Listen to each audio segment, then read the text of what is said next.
মাই god, অবশেষে এরও দেখা পাবো কোনোদিনও ভাবিনি। তোমরা হয়তো এটাকে দেখে ভাববে একটা ডিম, কিন্তু সেরকমটা না। তোমরা যদি ডিম ভেবে এর পাশে গেছো তাহলে তোমাদের দুটা বিচি হারিয়ে ফেলবে। এটা একটা এমনই মারাত্মক জিনিস, এখানকার লোকেরা একে এন্ডাপেডি নামে চিনে। কিন্তু আমাদের ঠিক ঝাঁটু সার্ভাইভরা এটাকে বিচিত্র গেরু নামে চিনে। এই বিচিত্র গেরুর ভিতরে আছে ভিটামিন চুদ।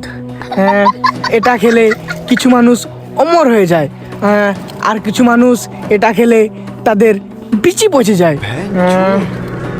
এটাকে আমি আমার সঙ্গে নিয়ে যেতে পছন্দ করব, কারণ আমার অনেকই বন্ধু আছে যারা অমর হতে চায়। ক্যামেরাম্যান, তুমি এটার উপরে না নজর ঘুরিয়ে তুমি আমার সাথে চলো।